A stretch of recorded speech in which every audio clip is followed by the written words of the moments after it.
நீங்கள் பேசும் விதம் உங்கள் வாழ்க்கையின் திசையை மாற்றும் அளவுக்கு சக்தி வாய்ந்தது. சொற்கள் காற்றில் கலந்துவிடுவதில்லை.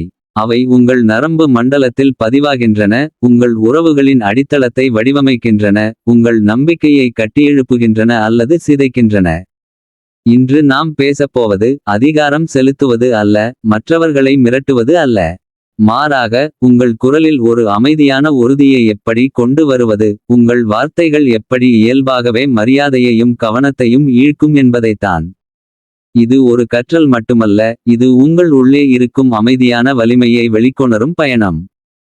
சிறிது நேரம் கழித்து, நீங்கள் பேசுவதற்கு முன் எடுத்துக்கொள்ளும் 3 மூச்சுகள் எப்படி உங்கள் சொற்களின் எடையை இருமடங்காக்கும் என்பதை நான் உங்களுக்கு சொல்லப்போகிறேன். அது மிகவும் எளியது, ஆனால் அதன் விளைவு ஆழமானது. அதற்கு முன் உங்கள் மனதை திறந்து வையுங்கள். ஏனென்றால், நீங்கள் பேசும் விதம் நீங்கள் யார் என்பதின் பிரதிபலிப்பு மட்டுமல்ல, நீங்கள் யாராக மாறுவீர்கள் என்பதின் வரைபடமும் கூட. நீங்கள் இதுவரை கவனித்திருக்கலாம், அறைக்குள் நுழையும் சிலர் அதிகம் பேசுவதில்லை. ஆனால் அவர்கள் வாய் திறக்கும் போது அனைவரும் கேட்கிறார்கள். அவர்கள் குரல் உயர்வதில்லை, ஆனால் அது காற்றை கிழித்துச் செல்கிறது. ஏன் அப்படி நடக்கிறது? உளவியல் சொல்வது என்னவென்றால், மனித மூளை அமைதியான, நிலையான, நோக்கமுள்ள குரல்களை தன்னிச்சையாக ஆபத்து இல்லாதவை என்றும் வழிகாட்டக்கூடியவை என்றும் வகைப்படுத்துகிறது. ஆராய்ச்சிகள் தெரிவிக்கின்றன, குரலின் அடிப்படை அதிர்வெண் மற்றும் வேகம் நம்பகத்தன்மை மற்றும் தலைமை திறனுடன் நேரடி தொடர்பு கொண்டவை. நீங்கள் எப்படி பேசுகிறீர்கள் என்பது நீங்கள் என்ன சொல்கிறீர்கள் என்பதை விட ஆரம்பத்தில் அதிக தாக்கத்தை ஏற்படுத்துகிறது. இதை நீங்கள் உங்கள் அன்றாட வாழ்க்கையில் பார்த்திருக்கிறீர்களா? உளவியல் ஆய்வுகள் காட்டுகின்றன, மனிதர்கள் பேச்சின் உள்ளடக்கத்தை விட பேச்சின் ஓட்டம் மற்றும் இடைவெளியைத்தான் முதலில் உணர்ச்சி ரீதியாக பதிவு செய்கிறார்கள். நீங்கள் விரைவாக பேசும்போது உங்கள் சொற்கள் பதற்றத்தின் சுவடுகளை சுமந்து செல்கின்றன. நீங்கள் நிதானமாக பேசும்போது உங்கள் வார்த்தைகள் இடத்தை உருவாக்குகின்றன. அந்த இடமே மற்றவர்கள் உங்களை கவனிக்க, உங்களை புரிந்து கொள்ள, உங்களை பின்பற்ற வைக்கும் இடமாக மாறுகிறது. இதை நீங்கள் உங்கள் வாழ்க்கையில் எப்போதாவது முயற்சித்திருக்கிறீர்களா? ஒரு வாக்கியத்தை முடித்த பிறகு 2 நொடிகள் மௌனமாக இருப்பது எப்படி உங்கள் அடுத்த வார்த்தைக்கு எடையை சேர்க்கிறது என்பதை நீங்கள் உணர்ந்திருக்கிறீர்களா? இப்போது நாம் ஆழமாக செல்வோம். உங்கள் குரலை, உங்கள் உரையாடலை, உங்கள் இருப்பை ஒரு இயல்பான வலிமையாக மாற்றும் உளவியல் நுண்ணறிவுகளை ஒவ்வொன்றாக பார்க்கலாம். இவை சூழ்ச்சிகள் அல்ல, இவை மனித இயல்புடன் இணங்கி இயங்கும் வழிகள். இவற்றை நீங்கள் உள்வாங்கும் போது உங்கள் பேச்சு தானாகவே மாறும். உங்கள் குரல் தானாகவே நிலை பெறும். உங்கள் வார்த்தைகள் தானாகவே எடையை பெறும். 1. மௌனம் என்பது வெற்றிடம் அல்ல, அது ஒரு மொழி. உளவியல் ஆய்வுகள் காட்டுகின்றன, மனித மூளை இடைவெளிகளை தானாகவே முக்கியத்துவமாக வகைப்படுத்துகிறது. நீங்கள் பேசுவதற்கு முன் ஒரு சிறிய இடைவெளி எடுத்துக்கொள்ளும் போது அது உங்கள் வார்த்தைகள் திட்டமிடப்பட்டவை, ஆழமானவை, அவசரப்படுத்தப்படாதவை என்பதை உணர்த்துகிறது. நீங்கள் எப்போதாவது ஒரு முக்கியமான உரையாடலில் அவசரமாக பதில் சொல்லாமல் ஒரு நொடி காத்திருந்து பேசியிருக்கிறீர்களா? அந்த ஒரு நொடி உங்கள் மதிப்பை எப்படி உயர்த்தியது என்பதை நீங்கள் கவனித்திருக்கிறீர்களா? 2. குரலின் வேகத்தை குறைப்பது அதிகாரத்தை அதிகரிக்கிறது. ஆராய்ச்சிகள் தெரிவிக்கின்றன, நிதானமான பேச்சு வேகம் நம்பகத்தன்மை மற்றும் உணர்ச்சி நிலைத்தன்மையுடன் நேரடி தொடர்பு கொண்டது. விரைவாக பேசும்போது மூளை அதை பதற்றம் அல்லது பாதுகாப்பு இல்லாமை என பதிவு செய்கிறது. நிதானமாக பேசும்போது அது கட்டுப்பாடு மற்றும் தெளிவாக பதிவு செய்யப்படுகிறது. நீங்கள் உங்கள் நண்பர்களுடன் பேசும்போது வேகத்தை பாதி குறைத்து பேசினால் என்ன நடக்கும் என்று ஒரு முறை சோதித்து பார்த்திருக்கிறீர்களா? 3. உங்கள் வார்த்தைகளை முடிப்பது உங்களை முடிக்கிறது.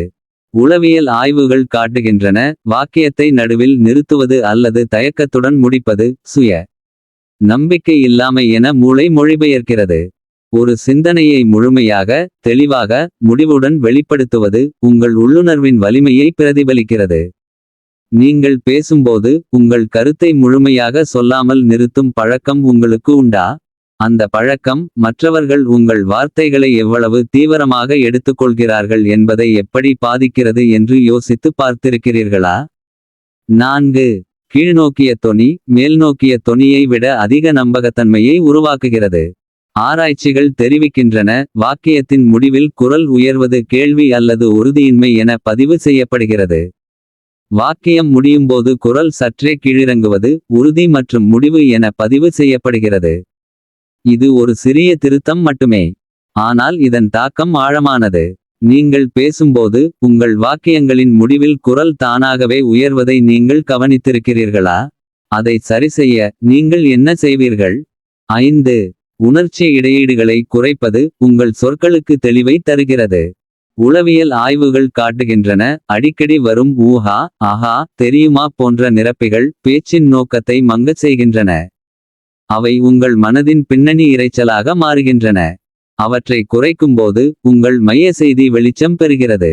நீங்கள் பேசும்போது உங்கள் வார்த்தைகளுக்கு இடையில் இந்த நிரப்பிகள் எவ்வளவு முறை வந்து செல்கின்றன. அவற்றை நீக்கினால் உங்கள் குரலில் என்ன மாற்றம் தெரியும் என்று நீங்கள் நினைக்கிறீர்கள்? 6. உங்கள் உடல் மொழி உங்கள் குரலின் துணை கருவி. ஆராய்ச்சிகள் தெரிவிக்கின்றன, நேரான தோள்பட்டை, திறந்த கைகள், நிலையான கண் தொடர்பு ஆகியவை குரலின் அதிர்வெண்ணுடன் இணைந்து நம்பகத்தன்மையை இரட்டிப்பாக்குகின்றன. உங்கள் உடல் சுருங்கும்போது உங்கள் குரலும் சுருங்குகிறது. உங்கள் உடல் விரியும்போது உங்கள் குரலும் விரிகிறது. நீங்கள் பேசும்போது உங்கள் உடல் எப்படி இருக்கிறது? அது உங்கள் வார்த்தைகளுக்கு ஆதரவாக இருக்கிறதா அல்லது எதிராக இருக்கிறதா? 7.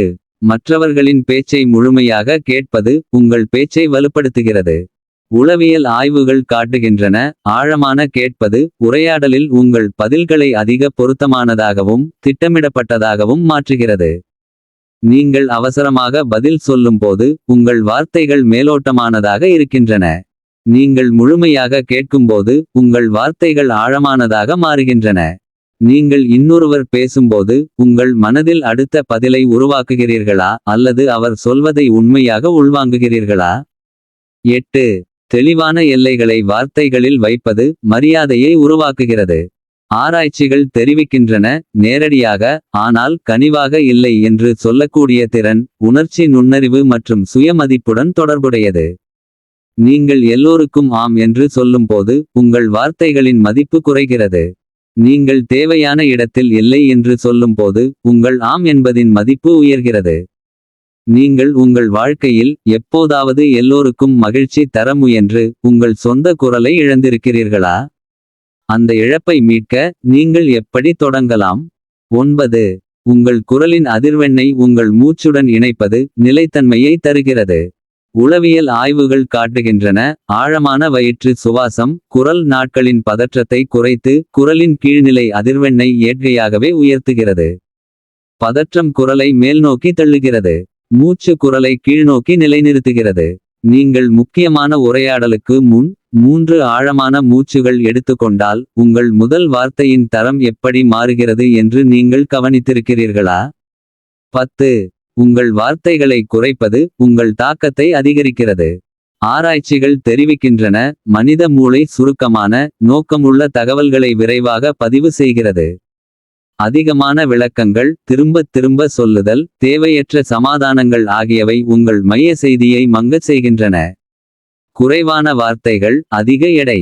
நீங்கள் பேசும்போது உங்கள் கருத்தை 3 வார்த்தைகளில் சொல்ல முடியுமா என்று ஒரு முறை யோசித்து பார்த்திருக்கிறீர்களா? அந்த முயற்சி உங்கள் பேச்சை எப்படி மாற்றுகிறது? 11. உங்கள் குரலில் இடைவெளி விடுவது மற்றவர்களுக்கு சிந்திக்க இடம் தருகிறது. உளவியல் ஆய்வுகள் காட்டுகின்றன, மனிதர்கள் தொடர்ச்சியான தகவலை விட இடைவெளிகள் கொண்ட தகவலை ஆழமாக பதிவு செய்கிறார்கள். இடைவெளி என்பது காலியிடம் அல்ல, அது செரிமான காலம். நீங்கள் ஒரு கருத்தை சொன்ன பிறகு அது படியட்டும் என்று காத்திருக்கும்போது உங்கள் சொற்கள் வேரூன்றும். நீங்கள் பேசும்போது இடைவெளியை பயமாக பார்க்கிறீர்களா அல்லது ஒரு கருவியாக பார்க்கிறீர்களா?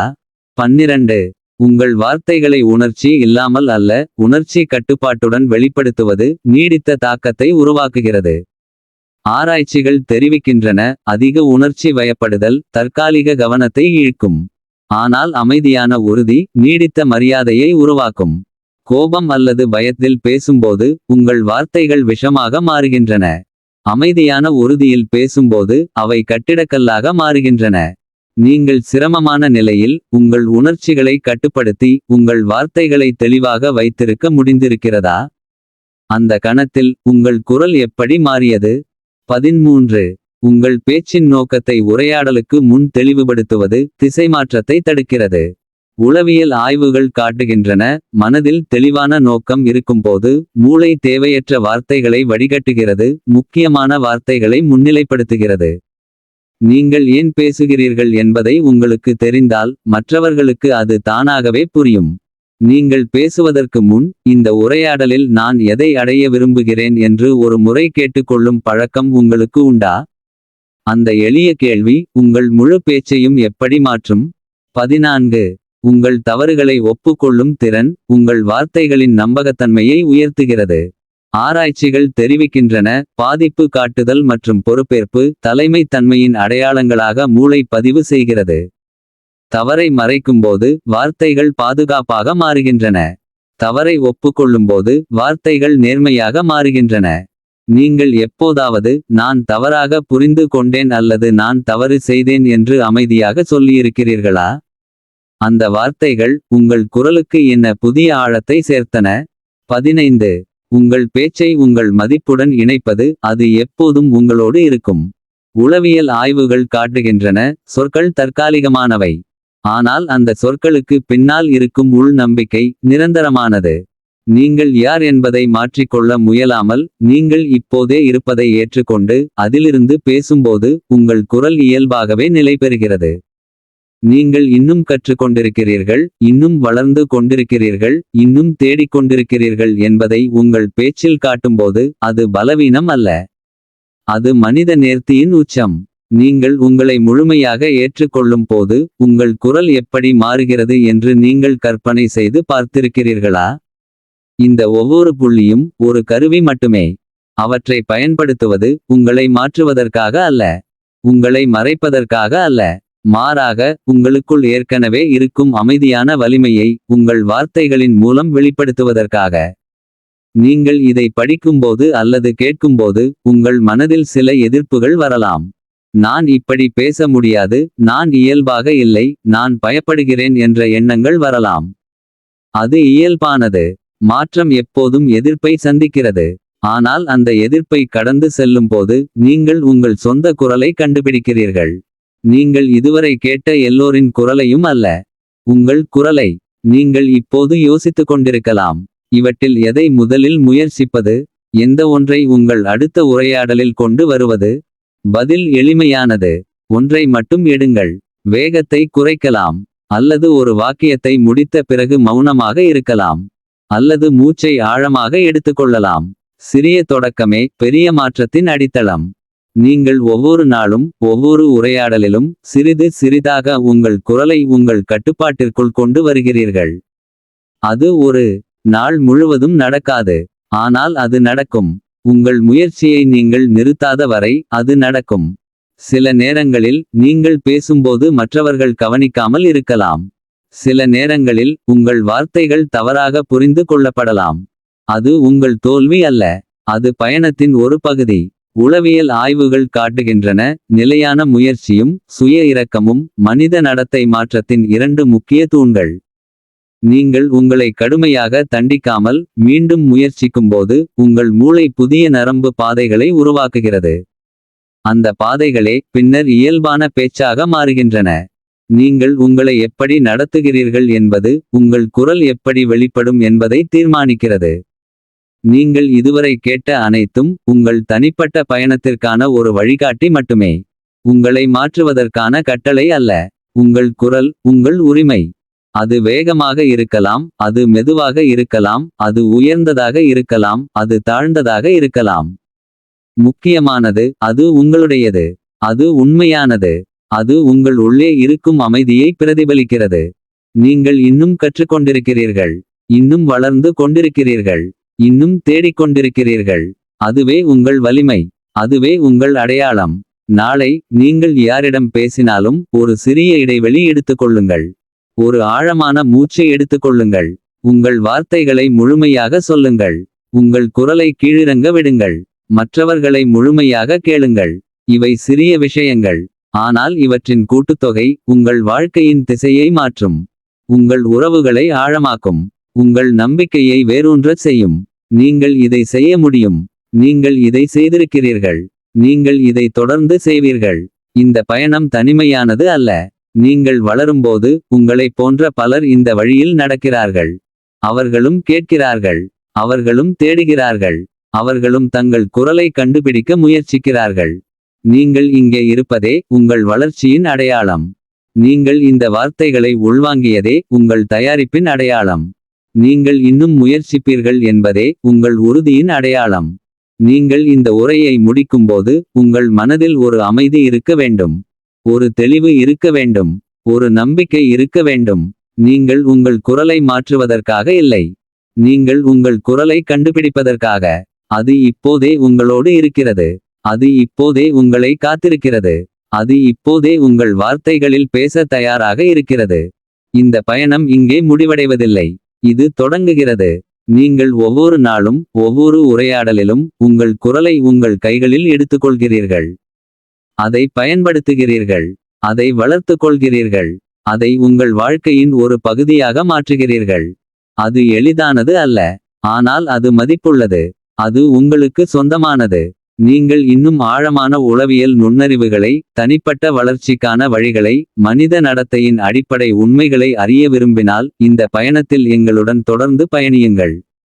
ஒவ்வொரு வாரமும் மனித மனதின் ஆழத்தை, உங்கள் வளர்ச்சியின் கருவிகளை, உங்கள் அன்றாட வாழ்க்கையின் தெளிவை நாங்கள் இங்கே பகிர்கிறோம்.